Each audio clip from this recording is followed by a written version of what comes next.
अस्सलाम वालेकुम दोस्तों, उम्मीद है खैरियत से होंगे। Welcome to event stock. बहुत ही आला हो गया मामला भाई, माशाल्लाह से बहुत बहुत मुबारक हो आप सबको। बेहतरीन पाकिस्तान मैच जीता है और दो के दो विकेटें पहले गिर गई थी, लेकिन क्या खूबसूरत चेस किया है। और आज तक वर्ल्ड कप की हिस्ट्री में इतना बड़ा टारगेट चेस नहीं हुआ। This is the first time.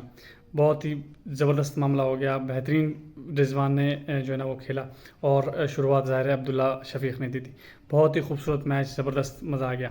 और दो के शुरू में कुटाई मेरी अच्छी खासी हुई, क्योंकि ज़ाहिर है कि पिच पे ज़्यादा चीज़ें थी नहीं। और श्रीलंकन बैट्समैन उनको क्रेडिट जाता है कि उन्होंने बहुत अच्छा खेला पाकिस्तानी बॉलर्स को।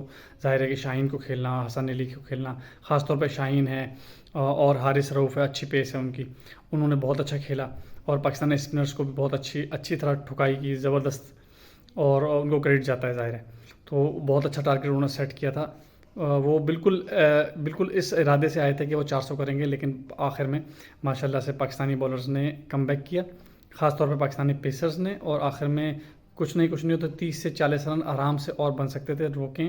अगर ये बन जाते तो ज़ाहिर है कि 400 के करीब पहुंच जाता जो टारगेट है, और पाकिस्तान को वो फिर बहुत मुश्किल हो जाता, दुश्वारी हो जाती। अगर देखा जाए तो मैं समझता हूँ पाकिस्तान की सिर्फ एक ही विकेट गिरी है, जो कि उसकी है इमाम उल हक की।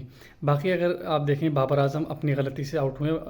ऑल्दो कि जो इमाम उल हक हैं वो भी उनकी गलती है, लेकिन ये इनकी अब वीकनेस हो गई है लेग साइड पे। जो अगर आप इनको शॉर्ट पिच डिलीवरी देते हैं तो ये नहीं खेल पा रहे, भले वो 130 की स्पीड से हो, 135 की स्पीड से हो, ये इस गलती को अपनी कवर नहीं कर पा रहे इमाम उल हक।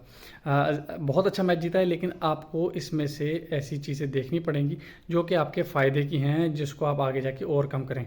बाबर आजम ने फिर एक बहुत ही बड़ी गलती की और बहुत ही लाइट लिया लेग साइड की बॉल को और इजीली कैच दे दिया। इसी तरह अगर आप देखें सऊद शकील बहुत अच्छा प्लेयर हैं, अच्छा खेल रहे थे। 2 चांसेस खुद निकाले हैं इन्होंने, कोई ज़रूरत नहीं थी बिल्कुल इतने फ्री होकर खेलने की। अच्छा खेलते हैं, लेकिन ज़रूरी नहीं है कि इस तरह की शॉट खेलें। और अपनी विकेट खुद दी है इन्होंने विकेट। तो 3 विकेटें तो खुद दी गई हैं। इमाम उल हक जो है वो अपनी वीकनेस पे आउट हुए हैं। तो बहुत ही जिसको कहते हैं कि फ्लैट पिच थी, कोई बॉलर्स के लिए कुछ नहीं था। 350 रन ऐसे करके बन गए पूरे दिन में। अगर आप लगाएं 345-40 का टारगेट है, 350 समझ लें, तो 700 रन बन गए। और आखिर में मेरे हमने ओवर से पूरे नहीं खेले। तो बहुत ही फ्लैट पिचें बना रहे हैं। मुझे वो तस्वीर याद आ रही है अभी, जो कि आखिर में पाकिस्तानी टीम में वो जो है ना वो ग्राउंड्समैन के साथ तस्वीर खिंचाई है। तो ग्राउंड्समैन ने ज़ाहिर है जो इंडिया ने हमारे लिए घड़ा खोदा था, वो तो इन्होंने फ्लैट पिच बनाई थी कि जो श्रीलंकन्स हैं उनको जो है ना फ्री हैंड मिल जाए। उन्होंने अच्छे खेला भी, लेकिन अल्हम्दुलिल्लाह हम नहीं गिरे।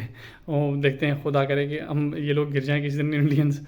लेकिन ये कि इन्होंने बनाया फ्लैट पिच ही थी, और इसलिए ज़ाहिर है कि जो श्रीलंकन है वो अच्छा कर सके। पाकिस्तान के तो ज़ाहिर खिलाफ हैं ही। खैर, तो ये ग्राउंड्समैन के साथ जो तस्वीर है ये बनती नहीं थी। ये तो खैर एक मीम हो गई कि यार हमने इनके साथ जो है ना इन्होंने हमारे साथ गलत किया, लेकिन हमने इनको अप्रिशिएट किया, इनके साथ हमने तस्वीर खिंचवाई। जितना क्रेडिट दिया जाए उतना कम है पाकिस्तानी बैटर्स को, ख़ास तौर पे मोहम्मद रिजवान और अब्दुल्ला शफीक बहुत ही ज़बरदस्त खेला इन्होंने। इससे लर्निंग ऑब्जेक्टिव्स इस गेम के बाबर आजम की लेकनेसेस हैं, ख़ास तौर पे इसके जो हमारे इमाम उल हक हैं, और जो है वो दूसरे बैट्समैन हैं। इनको चाहिए कि यार थोड़ी और तवज्जो से खेलें, और इस तरह की मिस्टेक्स आइंदा आने वाले मैचेस में, ख़ासतौर पर जो नेक्स्ट मैच है हमारा इंडिया के ख़िलाफ़, वो हमारे लिए बहुत इंपॉर्टेंट है। तो इस तरह की बेवकूफ़ाना हरकतें ना करें। लेज़ी शॉट्स जैसे कि बाबर आजम ने ख़ास तौर पे खेला, ये बहुत ही लेज़ी था, बहुत ही इजी बॉल थी। मैंने भी अगर आपको याद हो तो मैंने भी जो रील बनाई थी उसमें बाबर आजम का एक्सपेक्ट नहीं किया था वो पेसर के ख़िलाफ़ कोई इस तरह की बेवकूफ़ी करेंगे। वो स्पिनर के ख़िलाफ़ तो बेवकूफ़ी कर जाते हैं, लेकिन देखने में ये आया कि पेसर के ख़िलाफ़ उन्होंने कर ली। तो मैं एक्सपेक्ट नहीं कर रहा था, ना ही कोई एक्सपेक्ट कर रहा था कि इतनी बड़ी बेवकूफ़ी करेंगे। स्पिनर के ख़िलाफ़ वो कर जाते हैं और हैं भी थोड़े से वीक। और फॉर्चुनेट हमारा ये रहा कि उनका जो मेन बॉलर है हसरंगा, अगर मैं गलत नाम नहीं ले रहा, तो वो इंजर्ड हैं, वो नहीं खेल रहे थे, जिसकी वजह से अगर वो होते तो और ज़्यादा परेशानी होती। अच्छे खासे इनके जो श्रीलंकन प्लेयर्स हैं वो इंजर्ड हैं।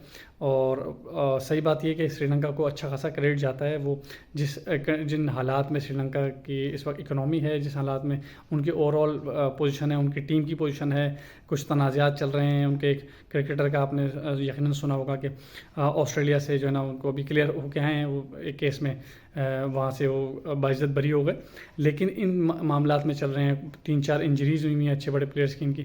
ان معاملات کے باوجود بھی سری لنکا کم بیک کیا. ابھی وہ جو ایشیا کپ کا فائنل ہے وہ بہت ہی بری طریقے سے ہارا تھا, وہ بکھرا ہوا تھا بالکل سری لنکا. تو اس کے باوجود بھی وہ اچھا جو ہے نا وہ انہوں نے کم بیک کیا ہے. بہت اچھا پاکستان کے خلاف انہوں نے میچ کھیلا. آلدو کہ ہارے ہیں لیکن اس سے ان کو ضرور کانفیڈنس ملے گا.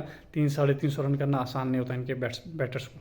تو اوور آل پاکستان اچھا کھیلا اور امید ہے کہ یہ انڈیا کے خلاف اس سے بہتر پرفارم کرے گا, اور اس میں جو چھوٹی موٹی غلطیاں ہیں اس سے سیکھے گا اور انڈیا کے خلاف یہ نہیں دہرائے گا. Thank you.